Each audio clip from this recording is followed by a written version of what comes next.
Today we are heading towards central New South Wales to join some hardcore tournament anglers where they get to test their skill against one of our native freshwater species. Some of our best tournament anglers are up against one another, and the ultimate aim, find out who can best work out the behaviour of our fish and cash in on it. And we get to go along for the ride. Yes, nice work, Boothie. Ah, missed it. Not all winners. That's the first one we've dropped on the blade. Oh, he's back. Oh, he's dropped off too. Get him in, he's dropped off. I've got him. This show is proudly brought to you by Mercury Marine, BCF, ARV, and Spotters Sunglasses.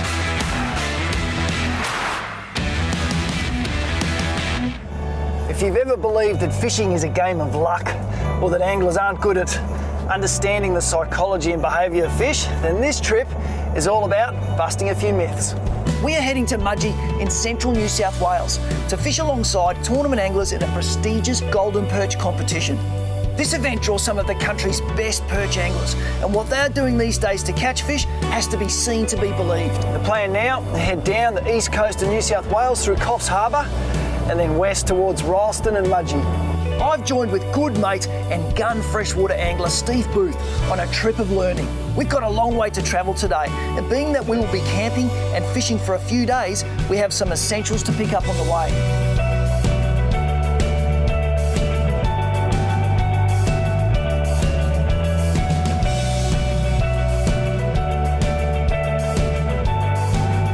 A quick stop at Coffs Harbour on the east coast, and then we are back on our way to Mudgee.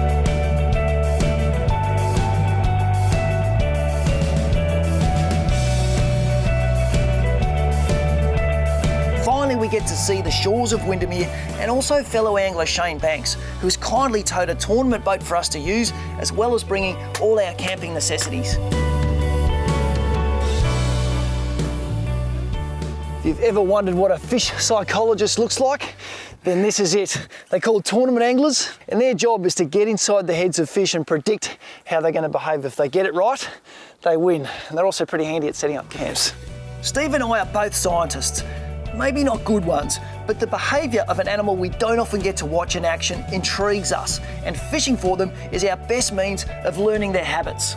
Watching a group of anglers whose business is to predict behaviour and catch fish should be a very good classroom. Before nightfall, it's time to get the boat in the water, get our fire going, and prepare for a night with potentially rough weather ahead.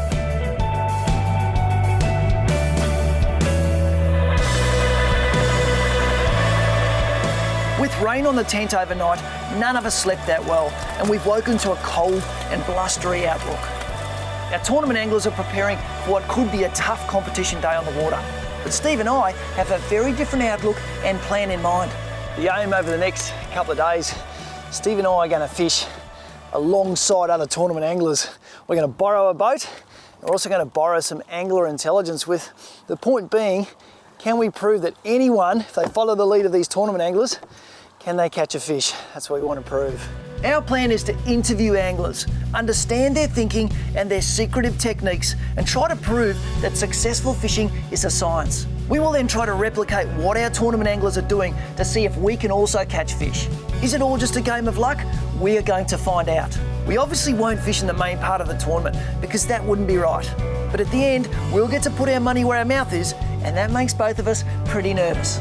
Steve and I head in search of tournament anglers who will share their secrets, and we find a few with recent prize-winning results. Steve has tracked down Brad Gardner, and while he starts getting the lowdown on Brad's approach, I catch up with Shane Banks, who often fishes in a team with Brad and is last year's Australian Freshwater Masters winner, among other podium finishers. So mate, we're about to kick off first session of a tournament. Lots of stuff goes through a tournament angler's mind. Describe the way you think you're going to find these fish and how you're going to target them. I think this weekend, it's a real edge bite for us here. Being springtime, those fish, and particularly those bigger fish that we're looking for this weekend, up on those edges, feeding on yabbies, that kind of thing, and I think that's where our better fish will come from this weekend. Having the fish do that, you find them like that, how are you going to catch the money winners? For me, I like to throw a little blade at them. It's a little yabby type imitation blade. Throw that at them along those edges, shuffle it along the bottom, make it look like a yabby the best you can. This is a blade? That's the one. Okay. So heavy metal lure, it's going to sink. Yep. It does actually look. It's Bit like a yabby. It's got the profile. So someone who's never ever fished one of these before, Yep. talk me through the money-winning retrieve. Well, the way we like to do it, sort of about a 45-degree angle cast at the bank.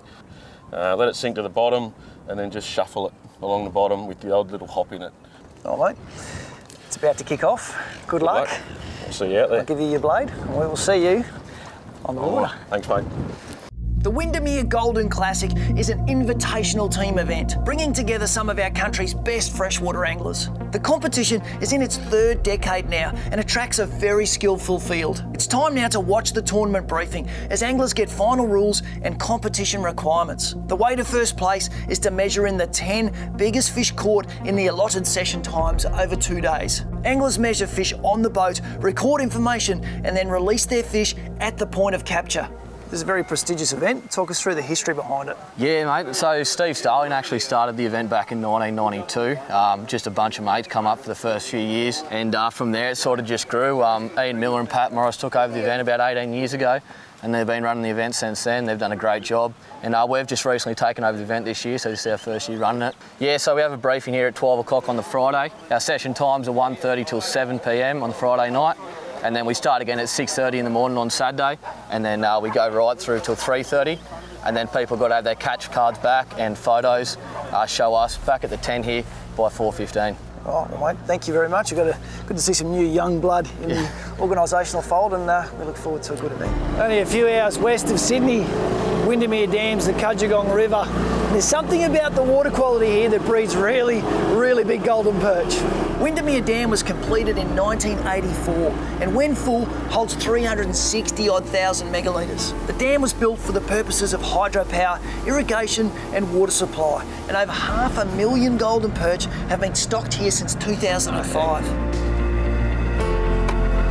The plan now is to try and intercept golden perch that are cruising up and down these bank lines.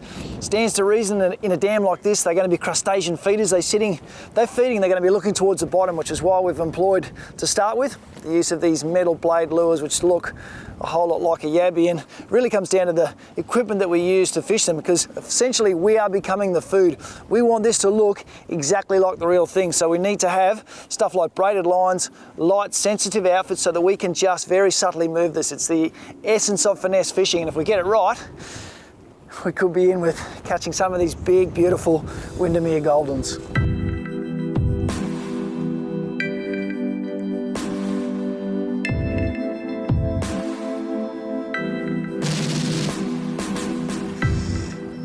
It was a bite, Stephen. Got one off the point there. Yep. On the blade. It was such a subtle bite. As I just said to you, I think the wind just rocked my rod then. And then I lost a little bit of contact and I went, hang on, nah, something's picked this up and swum with it. It's a pretty solid fish. Here we go, he's going around. Just going to direct him a little bit here. He wants to stay in his comfortable depth. We're obviously trying to ease him away from that.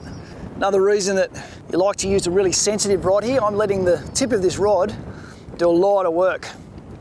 We've got some fairly fine assist hooks underneath this blade, which is stuck in at the moment, but if I went too hard on it, I risk pulling them out. So I'm going very soft and just letting this rod do the work. Look at this for a big one. Yeah, Stephen. It's a chunk of a fish. That is, that's... Yeah, pretty good, Stephen. Oh my goodness, that's a great fish. And that's listening. That is listening. Oh, yeah. This is a technique that I haven't done a lot of before. I've fished similar techniques on bream, but I've never done this before for yellowbelly. So listening to a top tournament angler say, use this lure, go to a bank like this, and just work it like that with fine braided line, and that's the first fish we catch. That's what Windermere's renowned for, football-like golden perch. Have a look at the thickness of the tail rest on that. There's something very cool about this dam in terms of the quality of fish it produces, and as a start out fish, you take that. If we were fishing a tournament, we'd be a little bit more excited than we even are now. Hard to believe I'd be more excited than this one, Nige. Just a ripper. So if we were point scoring today, close the mouth, push him up against that, and we'd say that's a 600. It's 606. One of the reasons we're putting this fish in the well is to let it recuperate a little bit, but the fact that we've just caught it on this bank, we don't want to put it down here just yet because it'll have a habit of going down and spooking a lot of the other fish which are cruising this bank. So We're just going to leave it in there to get its rest and bearings back, and then we're going to put it back once we choose to leave this spot. We are ever so subtly fishing these blades down a rocky bank at the moment. And to do it, you couldn't really do it without braided line, and it's highly visible line. Boothy's just got a bite.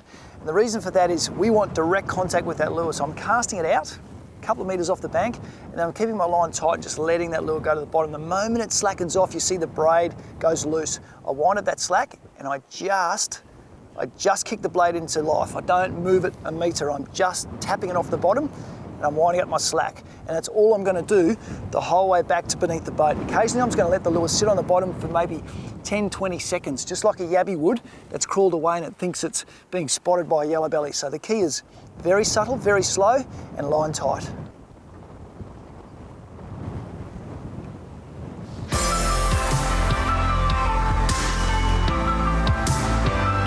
Nige, I reckon it's a bit slow on the edges there. We're not getting as many bites as we'd hoped, so it's time to put in place a bit of grubbing from Brad. See if we can get some numbers on the board and get up towards that 10. It would be nice. We've seen a lot of boats moving around, which in a tournament usually suggests the bite is a little bit tough. So we'll get amongst the game with some tree fishing. That's it. Happy with the 600, but I'd rather have 10. Yes. While we go looking for the best spot to try this technique known as grubbing, let's go back to a chat Steve had with Brad Gardner back at camp. Brad is very hard to beat in these tournaments. He caught the biggest fish here in the AYC series, a monster of 6.3 kilograms. His team finished second overall, and in the recent series, he was the 2016 Grand Final winner. This bloke knows his stuff. Yep, so black grub, what is it in itself? It's just a soft plastic 3-inch curl tail. Yep, so this one here. That one right there. And you just rig him on a 1/4 ounce jig head, I believe, and 1/4 ounce jig head's all you need. For someone that's never grubbed before, best way to do it is get your whatever sounder, as long as it's structure scan. Drive past the tree, nice and slow. Look for your little isolated dots, like a grain of rice, separated from the timber. If there's more than 5 at any time, turn around, electric or tie up, whatever you want to do. yep. And just up and down with your gulps. And then once you work it out on your sounder, sort of what level they're sitting at, you can bring it up and pause for a while. Yep. Sometimes that pause will be enough to get them to bite. So black grubbing, how did you discover it? Were you taught by someone? Did you come across it by accident? Did you hear about it? We started in these comps a couple of years ago, we were bait fishers at the time. And we were watching mainly Aaron Hupperts and Jamie Looms. They were catching heaps of fish on the trees and thought, what are they doing? So watched for a while and worked it out, and then we went from there. Yep, so it's basically passing of information on from the good guys down. Pretty much, Just a mate. bit like what you're doing to us. Thanks, mate. Thanks for all your help. No worries, Good mate. luck out there, and we'll hopefully see you on the water. Yeah, definitely. With some valuable information on board, it's up to Boothy and I to now see if we can catch a fish using this technique in quick time. And with Boothy finding a tree holding fish, we are having a shot. But with the wind pumping, we find that we can't hold to a spot because someone has forgotten to charge the batteries. We've failed a little bit as tournament anglers because we've kind of discovered an hour or two into the session. We've neglected to charge the batteries for the electric motor, which doesn't leave us with a whole lot of options in a lake that's blowing 30 knots of wind at the moment. So we're going to have to go and find some trees we can tie off, maybe do a bit of grubbing and blading at the same time, and hope the fish come to us because we're not going to be able to go to Get them. close enough to the bank. Someone can chuck to the bank and someone can grab the tree. This is old style. That's what we used to do before electrics. Ah, fancy that. Fancy doing it the old way. Our plan now is to just go from tree to tree, tying off with our rope and trying to grub up these fish. Ooh, there's one on the bottom. That's definitely a fish right on the bottom. Yep, there's one having a look now. Yes, there he is. Nice work, Boothy. It was like watching TV without the ad breaks. So there he is. You called it in for me. It's only a little one, but He came and ate it. Yes, well done, my friend. Old-fashioned style. This is exactly how we used to fish before we had electrics. We used to find trees off points and kind of intercept fish as they came to us, and that was perfect. that was perfect. And you called me into it. I couldn't even see the sound of screen. You're just going, there's one on it. Here he comes. Bang, straight into it. This little fella we call grubbing. It's a flexible technique, and ordinarily you'd go to the trees and grub, but when you see one on the sounder, and there's actually a couple on the sounder now, makes me want to get this one in the well, You can drop it down on the hedge, jiggle it around, and that's the result. So it's a pretty flexible little technique grubbing.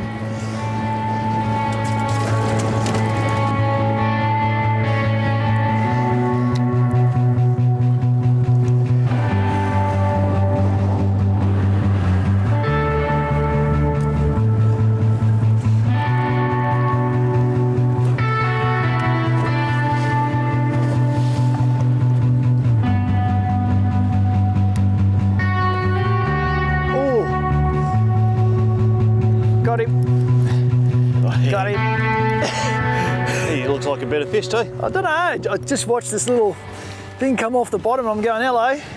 There's one there. And this just reinforces the need sometimes to have a few tricks up the sleeve. You can't just have one technique because you don't know what the day is going to throw at you. In this case, we've there's a couple of fish with it. In this case, we've lost battery powered electric. Occasionally you do have electrical issues. It's just the nature of being on the water. And if you can pull into the bag of tricks and find something else, it's a good thing to have available.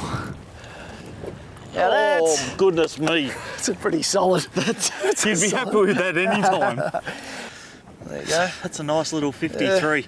53 centimetre golden perch. And they are very chunky in this dam, but like a scientist will tell us that the golden perch can grow up around that 75 to 80 centimetre size and up to 23 kilograms, which is an absolute chunk of a fish. We don't see many of that size anymore, but ones like this are well and truly up there with very solid fish. And I just love the colorations, that mottled greenish gold where they get their name from, but also then they will change depending on the water conditions. So you get them in the running water and they go a lot more silver than this. This is very typical of what you see in the dams. And look at him standing up proud. Put him in the well, see if we can catch another one.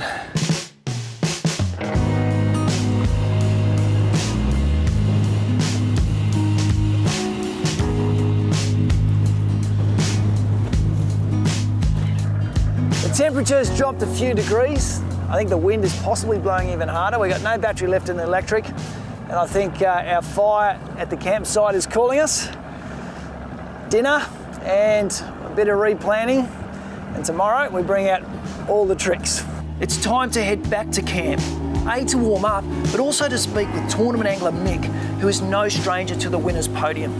We desperately want to find out about the sneaky tricks he uses to win tournaments. Mick is the 2018 AYC champion and won an event here only a few weeks back. We were told he may not want to share all the good oil, so we're hoping he's in a particularly good mood because we need all the help we can get. So Mick, Yep. you had a reasonably good day. We had a tough first day. Yep. How'd you go about it? Oh, we just sort of did the same thing we did in the last comp. We just targeted the edges, so. Yep, and one of your big lures, especially the last few weeks with your tournament fishing, the internet sensation's been the fish trap. Yep, Can you tell us a little bit about that? It's one of those things, like the fish trap. I got a few fish traps and we spiked them up a little bit. We retrofitted a few things on them, but yeah, no, they work really well. So when you talk about retrofitting, Yep. the fish trap comes standard, the colour you use, pretty clear, it's Yep. got treble hooks on it. What are you doing to change that up? Well, I take the trebles off firstly, just for the hookup rate. It still works, but I just use singles, so and I make my own out of the mustard hooks. I know they don't come in the colours that you're using. You've changed the colours. Is Yeah. there a reason for changing colours? Just because the water's so clear. Black, it's Windermere, so black's the best colour here. So black's resembling particular creatures? Yeah, yabbies, shrimp, same sort of thing. The clear is just, it'd work, but yeah, no, I just like to be different. That little bit, 5% in my head that I don't want to give away too much, but I'm going to give away to you guys. Yep. So, righto, to make it black, I just use a spike it lure pen, just in the black. So yeah, I just put it on there and it just dyes the clear fully black, and yeah. How are we going to fish this? Righto. So probably the best way to fish these guys, just look for that rock, sort of the rocky edges. So you chuck them out. If it's on the bottom, you just sort of lift it and give it a bit of a jerk and then just let it rest back on the bottom so it looks like a yabby trying to flee away from a fish. With the recent tournament winning technique up our sleeves, we now retire to the camp and start planning for a much bigger day tomorrow.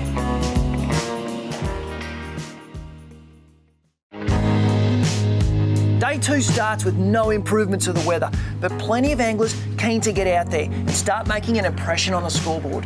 The last day of the official tournament. We didn't do too badly yesterday considering we didn't have an electric. There's a few of the teams that struggled with only a couple of fish. And now we've learnt another technique. We've got the vibing down pat, and a lot of good fish were caught vibing yesterday. So it's all about now putting blades, vibes together, fishing the edges, starting to rack up some numbers. Tournament fishing is about fast boats, so you can travel efficiently and then spend more time fishing. Today we're very much going to use what tournament anglers refer to as a run and gun approach. We're going to hit spots, there's no fish, we move. What we found yesterday from the fishing and talking to other anglers is that banks were producing fish in short bursts, which suggests the fish are moving in and out of spots. Our plan, having charged our batteries, is to have a good crack at all these techniques, and with a fully functioning boat, see just how effective we can be. Oh, got him. Yep, felt that bite. Crunch. Tap. Oh, I know what that is. So far, the run and gun approach has worked. Yeah, it's another good fish. Yes!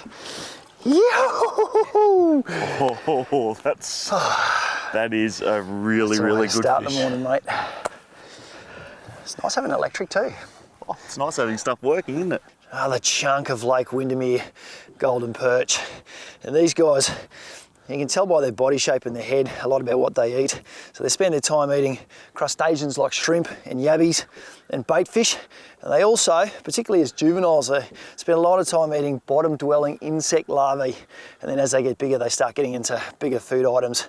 You can tell by the width of this one, it eats some pretty big food items. We'll get that out. About a 50, solid 53. Straight down. Oh, got him. Righto. Yep, got him. Saw that bite too. Quickly looks like I need to get a blade on. Oh no, they're out there, I reckon. I've just got a patch of them. Yes. If you're tournament fishing, then this is what you call cracking a pattern and finding a little pocket of fish. And good tournament anglers, this is where they make their money. They just hone in on a spot that's fishing well. They don't leave it, and they work it pretty hard and fast. Yes. That's bigger. In terms of weight, that's bigger. It might not be longer. In a couple of casts, you crack a few kilos of yellow belly in this spot, don't you? They are so fat, these fish. Whatever they do with the water quality here, it certainly works. Have a look at this pronounced lateral line running down this fish. And that is what they use to pick up vibrations of their prey. And in this case, that's why we're both using lures that vibrate. They pick it up very quickly. They're shuffling along the bottom looking for something out of sorts. A little lure vibrates and lifts in front of them. Their big mouth gets into action, sucks it in, and off they go. In this case, didn't quite get what it had expected. 54, 53, 54. We've got a couple of fish out of this spot, and we have sounded another one or two, but they don't want to play the game, which maybe suggests they know we're here now. Something's upset their rhythm. What we're going to do now is push up the bank, let these fish rest, hopefully find another pack up there, come back to these later on.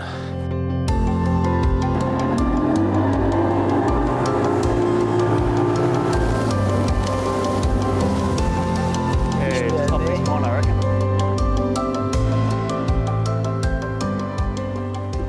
Yep, got him. Yep. Good. Yes, got him. We just moved to a new section of the dam, windblown bank. You can actually see what attracted our attention was the yabby holes on the bank. We thought we've got to come and have a fish in. As soon as we came in, Boothie spotted a few fish sounding, a couple of casts into it. Third cast. We are rugged up now because I reckon this place has dropped by about 8 degrees. We may look a little bit foolish, but we're a bit warmer than we were when I didn't have hoodies on. Yes, yes, my friend. Oh, it just comes out of nowhere. You just so subtly working that blade and you get a tick. Oh, it's almost like That's what it is. you go into this little daze of just doing it and then your brain goes, hang on, that's a bite. Oh. Off he goes. Let's get into it, Boothie.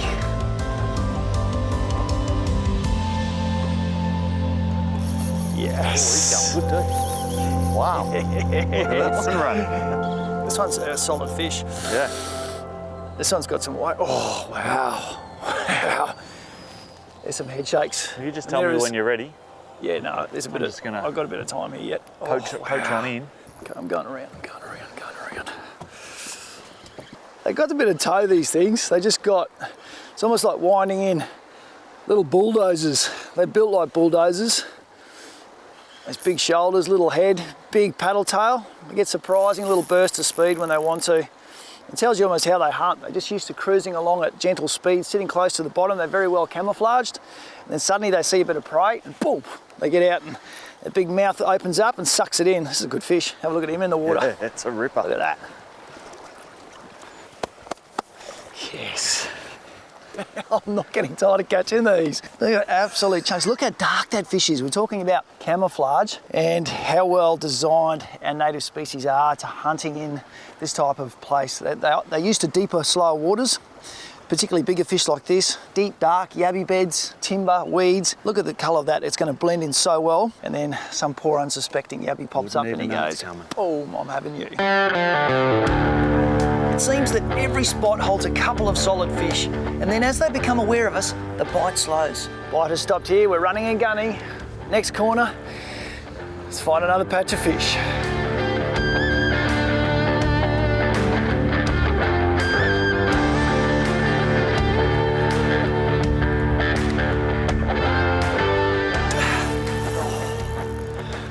Come on, Nige. They're in the shallows. Give a man a go.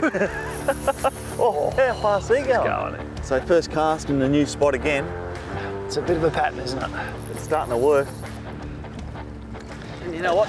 Yeah, it's not as big as I thought it was going to be. It just fought extra hard. I want to show you a very interesting part of this fish, and it's something Boothy's noticed with the last few is they've got very roughed up faces and cheeks on both sides, and it's something we don't always see in fish like the Goldens, but we believe what it is at the moment these fish are spawning, quite often times like this they'll come up with other fish in tow, and we think this is from them getting active in the pastime of trying to make little golden perch. Yes! Boothy! Yes! Nice work, mate. Let's get the net ready. Has he got a bit of size about it? No. Oh, he's dropped off too. Get him in, he's dropped off. I've got him. I've got him. That's a serious fish and did not fight one tiny little bit. That's almost got another half a kilo to a kilo than the one we just put in there. That is fat and big, isn't it? Now we think what's quite possibly happened is we've caught what would be a spawning pair. Yep. If they were in a river, they'd get away with it successfully. This would be a male fish, well and truly roughed up from probably giving a female fish, by the look of this one, a hard time. So two very different looking fish for a reason. We have experienced a crazy perch bite on these bladed lures, and it goes to show how the sharing of information can put any angler in with a chance of catching some impressive fish. Well, that would be... Your guilty. That'll be a bag if we were fishing the tournament. Number 10. Number 10. After a quick photo and then catching a few more, it's time to head to a new spot in search of bigger fish.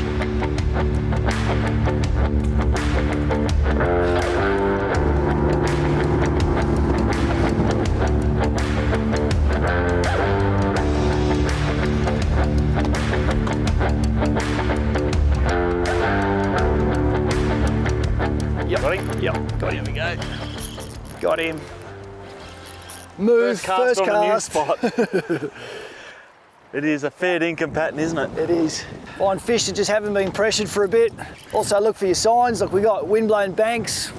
Look, a mixture of, missed it. Not all winners. That's the first one we've dropped on the blades. Oh, you come back and eat it. It's got mates. Good sign of spawning yellow belly is when a lure falls out of one, another one comes and eats it. And that's, yes. That's an unlucky fish, you'd have to say. I reckon what's happened there, I've hooked the female. Yep. Coming up, probably a couple of them have followed up, gone, oh, she's out of sorts, lure's fallen out, oh, bit of food's going straight, bang. Thanks for coming.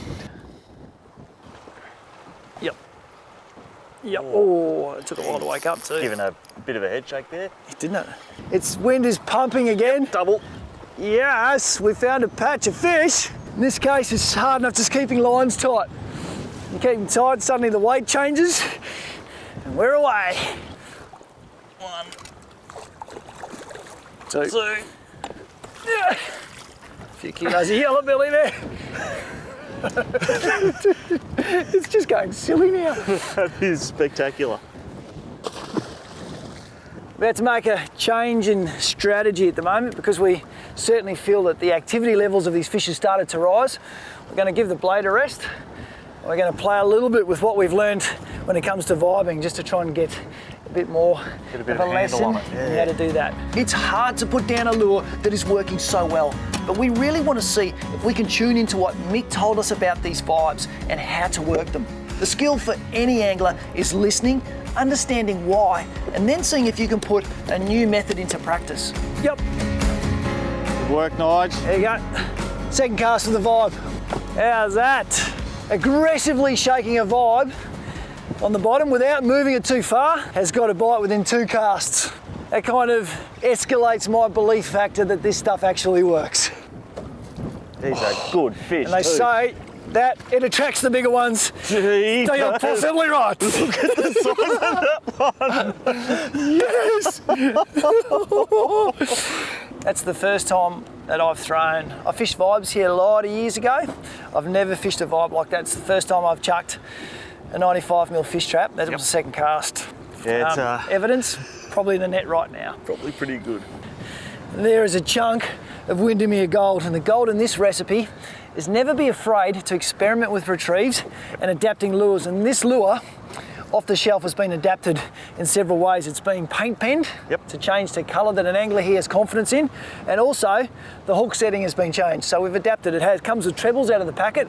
Very good trebles if you want to go and target tough fish like barramundi and the like. Yeah, threadfin salmon. But if you want a different level of finesse, we've got some little assist hooks that have been set up just to suit this style of fishing. And it just goes to show, if you get the hook set up right and the colour right, you're on your way to catching chunks like this.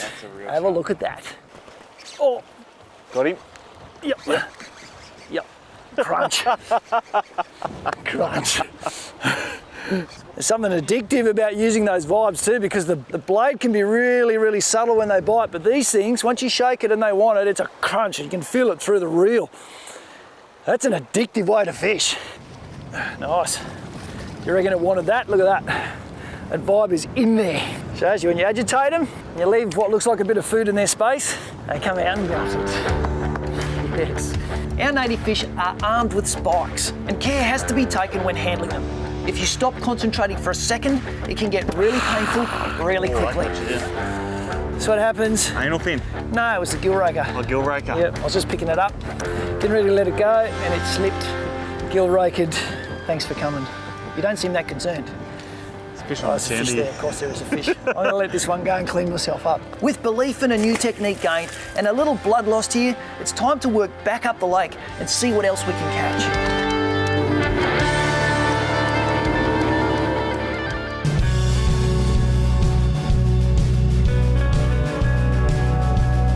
We're now in that awesome zone that anglers sometimes find themselves, where they have total confidence in the way they are using lures, and fish seem to be caught at will wherever they show up on the sounder.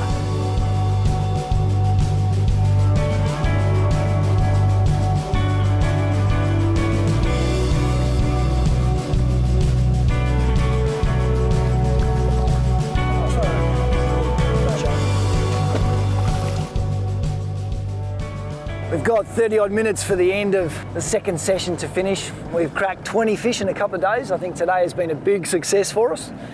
And now we're going to head back to the weigh-in and see how all our tournament anglers have fared and get ready for a last little dash for cash tomorrow. We'll talk more about that shortly. We join the boats heading back to the tournament camp and watch as anglers put in their scores and are faced with the moment of truth. Talking with other competitors means our tournament anglers quickly get a feel for how they will place in the final tally, and this year looks like being a close one.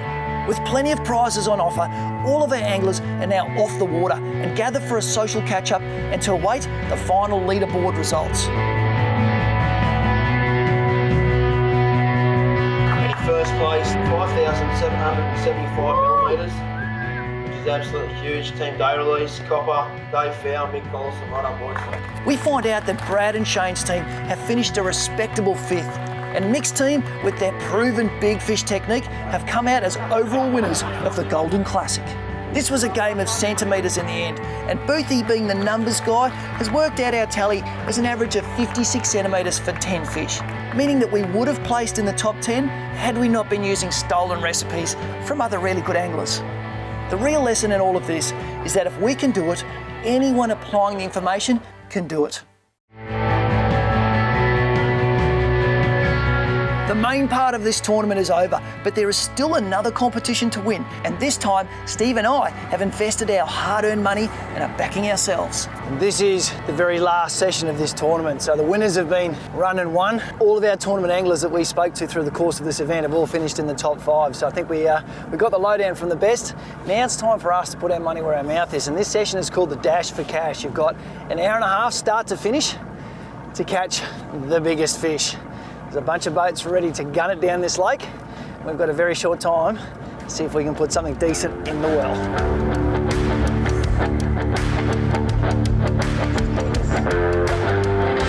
The start is officially underway, and anglers begin the fast dash towards preferred fishing spots, hoping to get a fish big enough to take home the cash. That's us, go. Now it starts. Clock's against us. We've got literally 1 to 2 spots to fish. We try and catch the biggest fish, we get here real quick. Gun it, Boothie. All you can hope now is that someone hasn't got to your favourite spot first.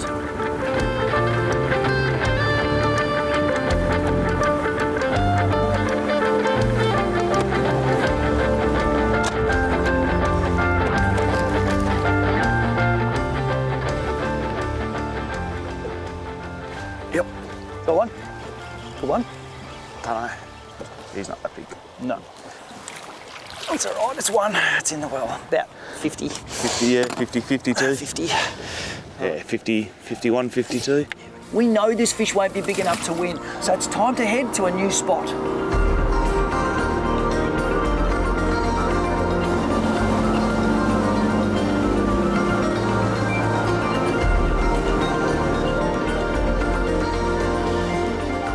Yes, Boothie. The shake. It's interesting how the blade hasn't had a touch this morning. Had 3 hits on the shaker shake, on the vibe. Yeah, come on. Let's have a look at you. I don't know if it is an upgrade, man. Yeah, maybe just hooked under the chin. Yeah, it just felt bigger. Fought better. Yeah, look, they're not really chewing, are they? He's there or thereabouts. He's probably better fit than the other one. You're gone. You're in.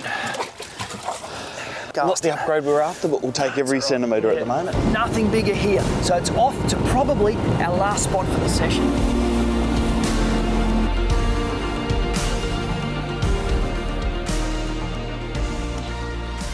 Stuff's not really happening at the moment. Yes, it is. Yeah, got him.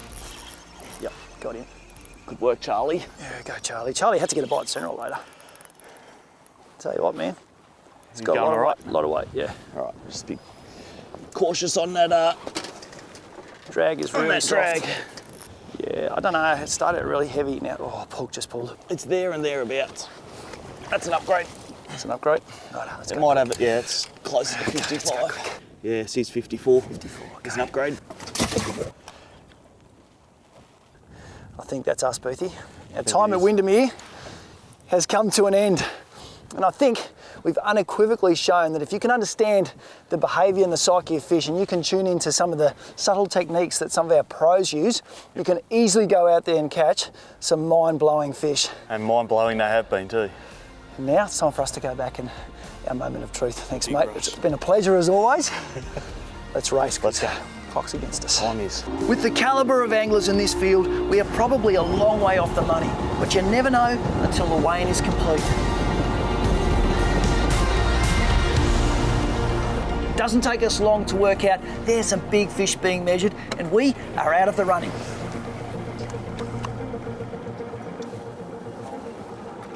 $529. It's now time to see which angler walks away with the money.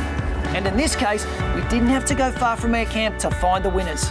Nathan, fishing with Brad and Shane Banks, took out the money with a 60 centimetre fish. and being a good sport, shared the winnings with his teammates. Another Golden Classic has been run and won, and as always, we've learned some wonderful lessons on the importance of tuning into fish behaviour and how important it is to adapt techniques to improve fishing results. And the obvious understanding is that if Steve and I can do it, you can do it. For details on all the equipment we used in today's show, head to our website afn.com.au, follow the links to the fishing show, and we'll tell you exactly what we used. And to stay up to date with our latest adventures, head to our Facebook page, AFN Fishing and Outdoors, and you'll find out exactly where we are and when. It's Bill Klassen here from The Fishing Show, and if you like this instructional video and want to learn more, it's simple.